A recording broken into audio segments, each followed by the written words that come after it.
Hey, it's the Profit Answer Man, Rocky Lalvani. If you're new to the podcast, check out my interview with Mike Michalowicz. It's episode number 2. If you want to hear about each chapter in the Profit First book, go back and listen to episodes 3 through 13. Episode 1 is the why and how. On the Profit Answer Man, we learn money mastery without all the complicated accounting mumbo-jumbo using a simple system.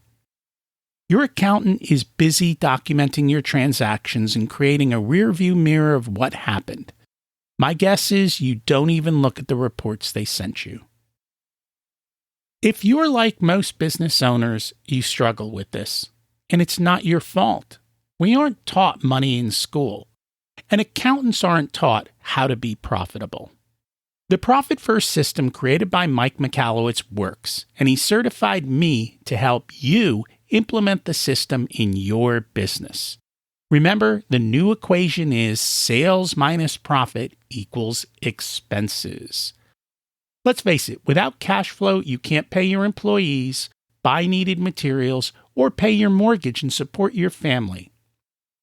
I help you to do that and more, so you can focus on the parts of the business you love and receive the rewards for your labor and investment into your business. The stronger you are as a business owner, the more jobs you create, the better we are as a country. Small business owners are the backbone of America, and for that, you deserve to be well rewarded. Just remember, more revenue does not equal more profit. That's why we focus on the bottom line. Today, we have on my good friend, Jeff Prager. He has extensive years as a CFO for various companies, and he's going to share his wisdom with us today. Jeff Prager is a retired CPA/CEO/CFO, author, speaker, and founder and/or owner of several successful multi-million-dollar companies, including Ashworth Golf Clothing, a large land development company, and the second largest privately owned home builder in Colorado. Although he's tried to retire multiple times, his real passion is bringing the CFO function to small to medium-sized businesses at an affordable rate.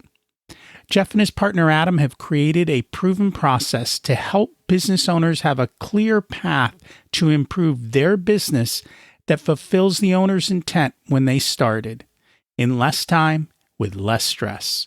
They've put together an energetic team of CFOs to help their clients through this systematic process.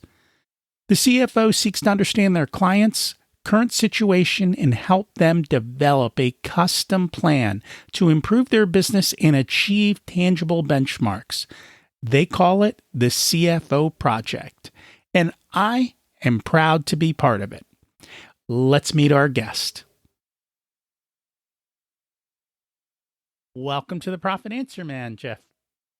Hey, Rocky, it's a pleasure to be here. I screwed it up. Welcome to the Profit Answer Man podcast, Jeff Prager. It's great to have you join us today. It's my pleasure to be with you today, Rocky. So can you share a little bit with the audience about what you do? Well, I'm the co-founder of a company called the CFO Project. And after being a CPA for many, many years, I went in and started my own businesses and realized the skills that got me into accounting did not help me in running my own businesses. And so as I grew my businesses, and we went through some of those sleepless nights like all business owners, I realized that there were about 15 drivers of both revenue, cash flow, and profit. And my goal after I retired, which was 13 years ago, was to help other business owners, small to medium-sized business owners, have an affordable way to access the talents of CFOs. So you said something interesting there. You said that your skills as a CPA didn't really help you with running the business and being successful. What is that all about? I mean, everyone goes, the accountant's supposed to know the answers. Well, I hate to clue you in, but accountants have very few of the answers. because we're always looking in the rear view mirror. And even though my career was spent growing companies, literally when I had my CPA practice, we specialized in projections, performas, taking companies into the future, hospitals, apartment complexes, land development, you name it, we did it. But when I owned my own businesses, the financials were not helping me. And I realized the reason is they told me what happened, but they gave me no clue as to what was going to happen. And they didn't help me bridge the gap from where I was to where I wanted to be. So they were severely lacking in the insight that they were giving me for running my own businesses. But it took me a lot of time to figure that out. So that's kind of it. So when you look at small business owners today, what is it that they tend to struggle with financially in their businesses? Well, it goes beyond that. It goes beyond just a financial struggle. That's a symptom. What I see is most, like when I got my business, in my businesses, I really didn't know what it was like to own a business. And I didn't realize how many hats I would have to wear. And those hats distract me from what I was doing best, what I love to do. And so that was one of the first things is, number one, I'm doing everything. Sales, marketing, estimating, scheduling, accounting, everything, some of which I did okay, and some I was just downright awful at. So that was my first problem, wearing too many hats. The second, I was in a catch-22. I didn't have enough cash to grow the business, but I couldn't grow the business without cash. And it created an interesting dilemma. And again, the whole key was to look forward. And the third is my financials weren't helping me. They were telling me what happened, not what I was going to do or how to correct my problem. They didn't tell me what was working, what wasn't. They weren't focused on what created revenue. They start with revenue, but not what causes revenue.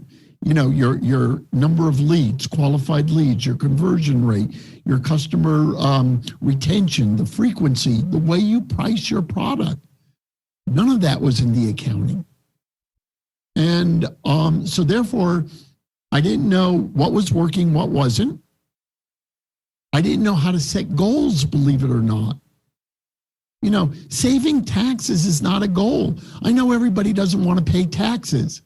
My goal in life is to 1 year have to owe the IRS $1 million.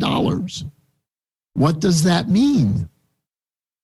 It means you were super profitable. Right. As an accountant, if I'm only paying $1 million in taxes, can you imagine the money I made? Look, paying taxes is a cost of doing business. You want to minimize them. But I've seen a lot of accountants recommend, oh, look, we want to take advantage of Section 179. Go buy a bunch of assets. Whether you need them or not, you'll save on taxes. Meanwhile, you've invested your dollars in stuff that doesn't work and isn't making you money. It's very short-sighted. And that's a big problem, is we tend to overestimate what we could do in 1 year and totally underestimate what we could do in 5 years. So without understanding my leading indicators, the 15 of them, I couldn't set good goals, and then I couldn't create action plans and focus my time on those things that would make me the most money. That makes sense. You said something. You said you didn't have the cash to grow your business. I see most small business owners think that growing their business will solve their cash problem. In essence, when you understand the last 5 of the 15 drivers, the faster you grow, the more cash you need in advance. You can't use growth to fund cash. Cash funds growth. It works opposite the way most people think. Why? Because as you grow, you may have to add overhead. You certainly have to prime inventory if you have inventory and or work in process or the payroll or your overhead. So they're all increasing faster than the revenue coming in.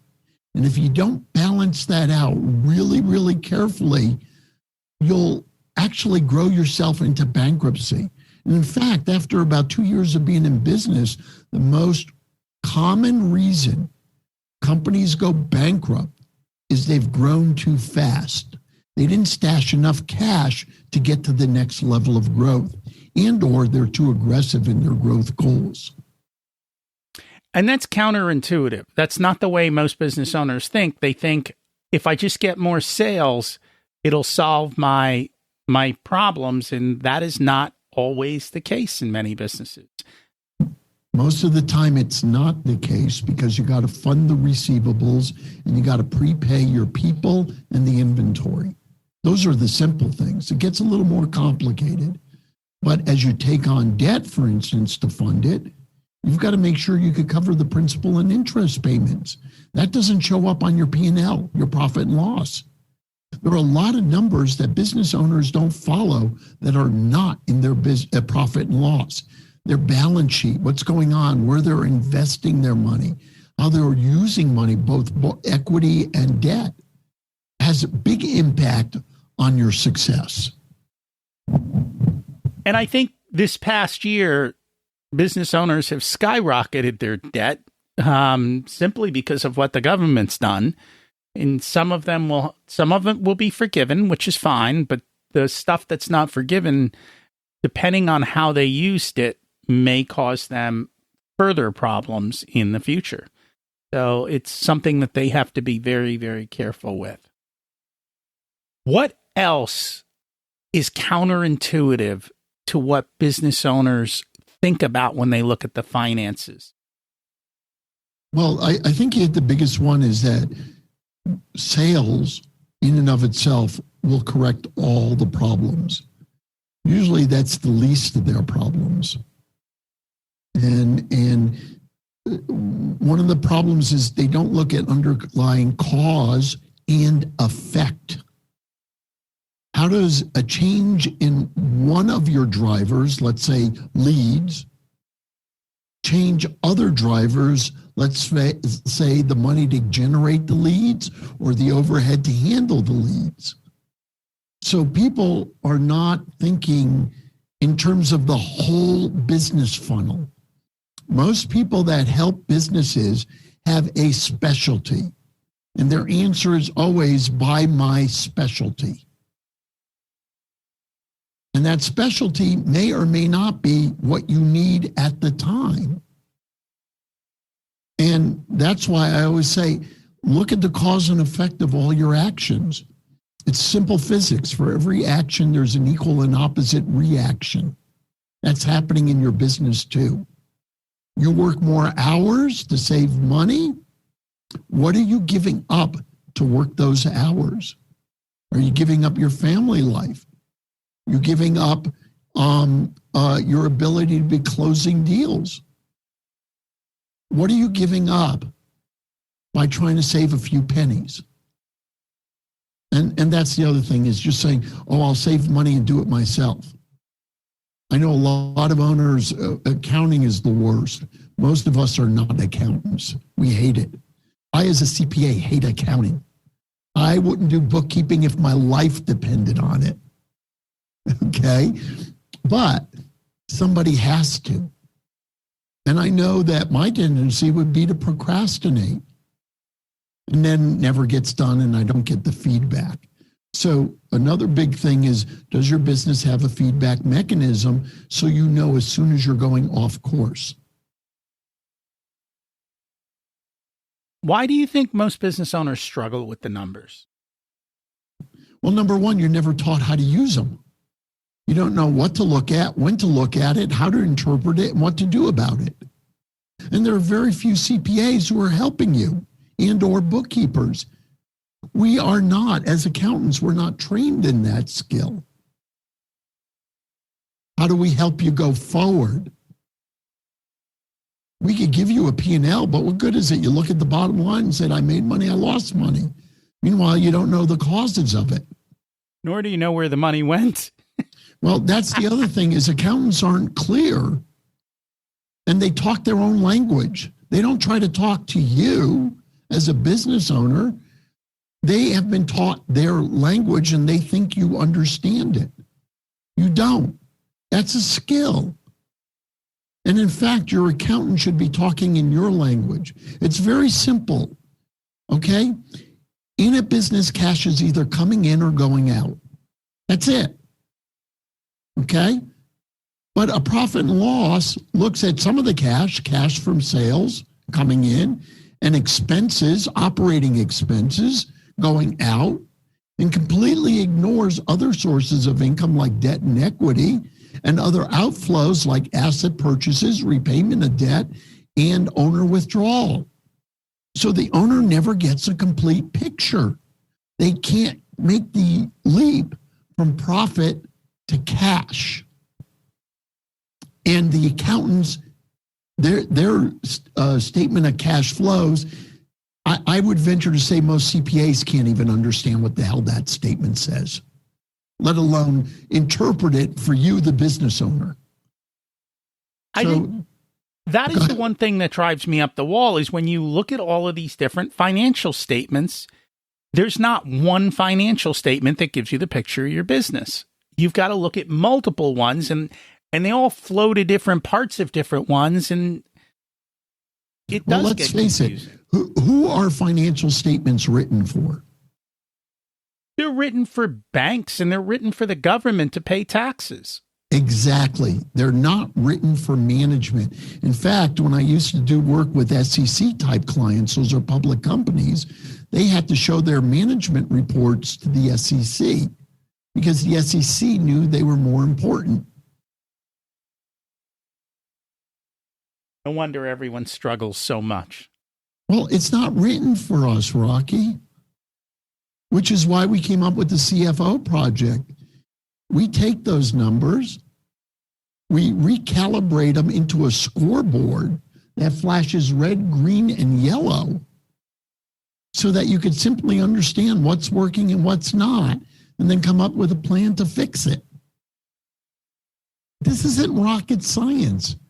We have taken a very simple concept and made it so complicated that even the experts don't understand it.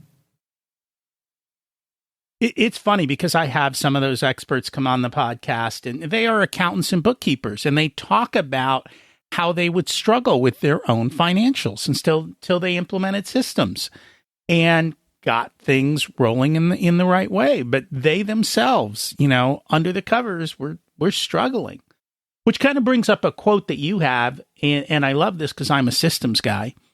A problem is a problem until you reduce it to a procedure. So what did you mean by that? Well, so when I got out of college, I had a degree in economics, and we just got married, and my wife still had 2 years of college to go. So I ended up selling real estate. And I went into sales training, and they say, knock on 100 doors. You'll get 10 leads and 3 listings. I knocked on 100 doors, got 0 leads, 0 listings. Now, remember, I'm 22, and I look like I'm 13. Who's going to buy real estate from me, right?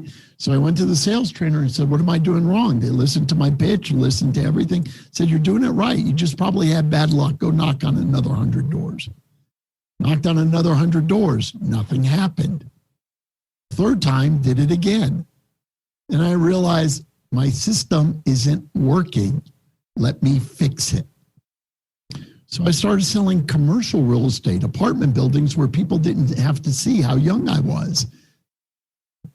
And all of a sudden, I became a leader in commercial real estate. But I found this book, and I wish I could have afforded to buy it at the time, but I took it out of the library, and it gave me a step-by-step procedure for selling commercial real estate. And I followed it step by step. And guess what? I went from starving to death to making enough money to go back to college and become a CPA, which is what I always wanted to do.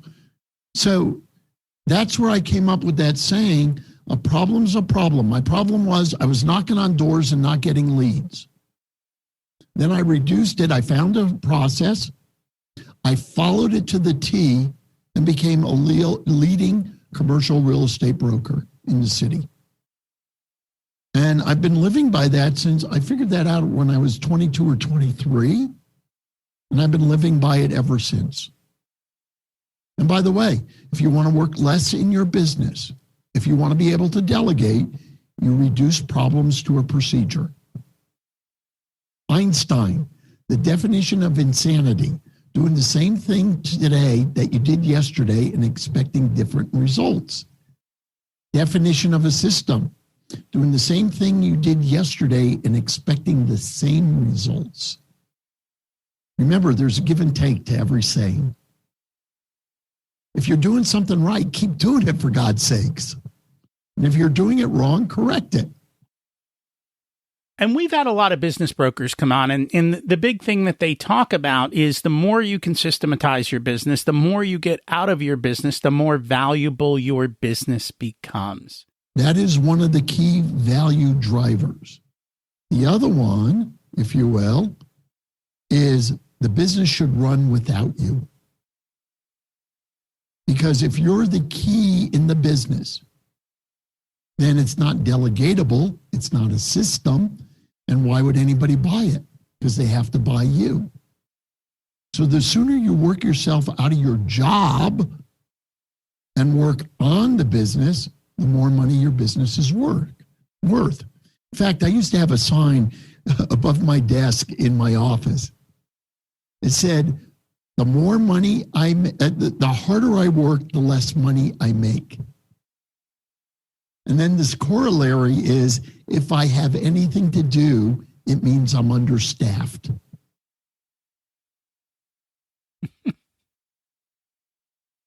First, you got to be able to afford the staff, right? So they got to figure out how to do all of those things. And that's where the systems and processes come in. As soon as you get it down to a system and process, you can delegate it. And your key is to delegate as much as possible that doesn't create revenue. Wait, what do you mean that doesn't create revenue? Does accounting in and of itself create revenue? Oh, no, not at all. Okay. You're saying delegate things that don't generate revenue. Yeah. Okay. And that makes sense. You keep the things that do generate revenue within your if grasp. You're good at it. I mean, there are owners where I've recommended that they get professional staff. They're really good at their trade, but they suck at management. So rather than give up your business, hire where you're weak. And when it comes to finances, most business owners are weak. I think the problem they run into is they expect the bookkeeper and the CPA to provide the answers. And if you said neither of those people have the right answers, because it's all rear view mirror, which causes another problem. So they think they fixed the problem, but they haven't. Well, here, you just brought up something, Rocky. So the tax accountant's job is to minimize your taxes, which means minimizing your profit. If you're a growing company and you go to the bank with that financial statement showing minimum profit, how are you going to borrow money? You're not. They're not going to give it to you. So you're taking a short-term look and solving short-term problems that have a long-term impact. And that's the problem with accountants. We think in terms of 1 year instead of the long term. Your company has to think long term. Absolutely. Not just the moment. And unfortunately, for the most of the accountants, it's usually 4 months after the end of the year before they're making their decisions. So it's way behind. And exactly. That's where we started. You need to be looking forward and going through that. So we've partnered up on this spreadsheet and on this system. Adam was on before, and I probably forgot to mention that to you earlier. And people can go back and listen to Adam's episode as well. I'm partnered with Jeff and Adam, and we help people to essentially systematize their business. So why don't you kind of give an overview of what the spreadsheet does for them and how it helps? It's beyond the spreadsheet. It's the information it gives you. And what we do is, as your CFO, we go in and we grab your numbers And we look at them and make sure that they're valid and reasonably and directionally accurate. Okay? Then we put them into a different format in terms of what's driving the business, which is your 5 revenue drivers, 5 profit drivers, and 5 cash flow drivers. Just coincidentally, there are 5 of each. And we take those and we look at where you've been, your target, and the forecast of where we think you're going to end up. And based on those 3 numbers, we could give you a score like a traffic light, red, green, and yellow. If something's red, it's having a very negative impact on your business. If something is yellow, it's having a negative impact, but may not be as important as red. If you get all 15 drivers green, you will unequivocally hit your 1-year target. And then we're working on your 5-year targets. How do we add value to your business? How do we grow your business? What do you need to do to get to where you want to go? What are the hurdles that you may encounter? And how can we minimize your obstacles before you get there?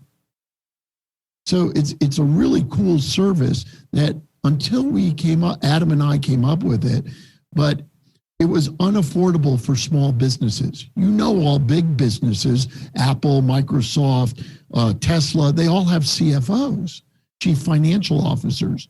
We're the only people in the accounting profession going forward. And there aren't many of us, let alone competent CFOs. How do you know if your CFO is competent? By the questions they're asking and the directions they're giving. If they're only saying, hey, you got a problem, that's not a good CFO. If they don't know how to read financial statements, and I've seen that, they definitely are a horrible CFO. Not that financial statements are the end-all, be-all. In fact, they're not.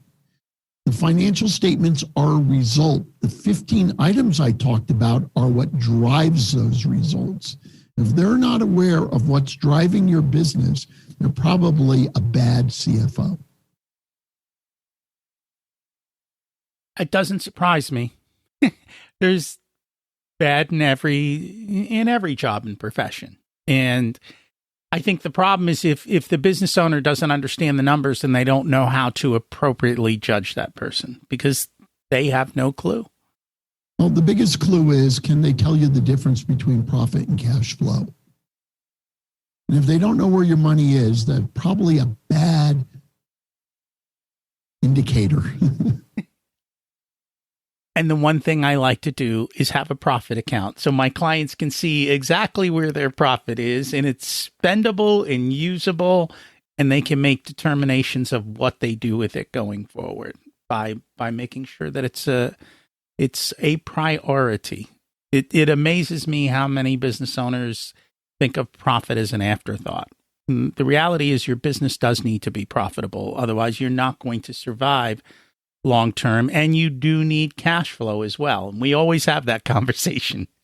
They have to always have the cash flow, even, and I know you've talked about it, even if they're unprofitable and they have cash flow, they will survive. But without cash flow. Well, think about it. Think about like Amazon. I think they went through 6 years before they had their first profitable quarter. So how did they get there if they weren't profitable? And that's why my emphasis is always cash flow, regardless of how you stash it away, whether it's in that profits account Rocky's talking about or any other account, is someplace it's converting to cash. And that's what's important. But without cash, you cannot stay in business. Go and try and spend your accounts receivable at the grocery store. And the older it is, the bigger the discount you will be given on that accounts receivable if you try and factor it out to somebody. That's for sure. Any other wisdom that you'd like to share today with the listeners? God, there's so much to talk about and so little time. I would venture to this is ask simply of your consultants, whether they be financial, marketing, or other. How does that fit into the overall business equation? How does that affect other parts of my business? Do I need the cash first, or will I see results first?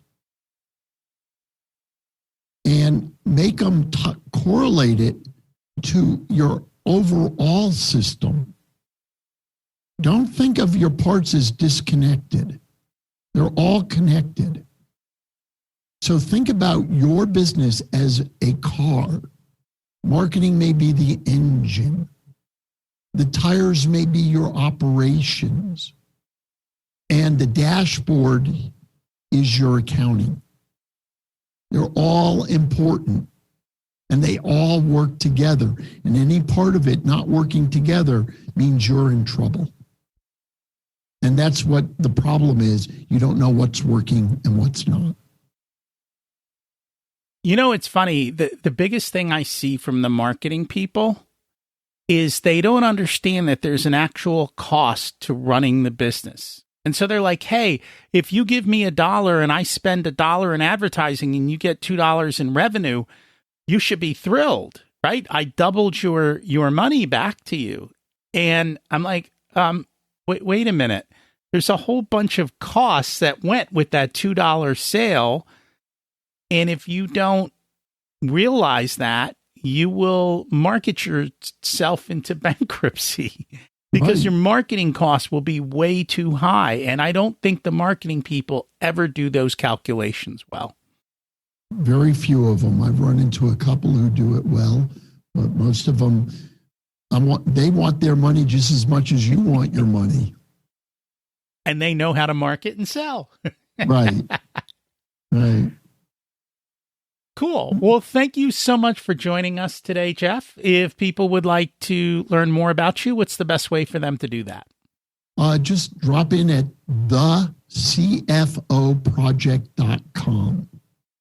Make sure you have the in front of it, thecfoproject.com. And we have a short video you could watch and see what we do. Thank you for joining us. It's my pleasure, Rocky, as always.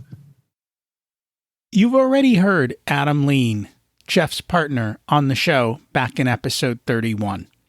I'm part of the CFO project as well. It's one of the services that I offer. Business in reality comes down to third grade math. The problem is, first, we have the wrong information to look at. Second, it's not organized. Third, we didn't decide on targets. Fourth, we need time to think about it and look at it from different viewpoints.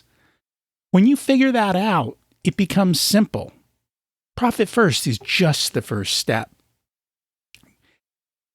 When you look at a dice, depending on your point of view, you only see one side. Even stepping back, you only see part of the picture.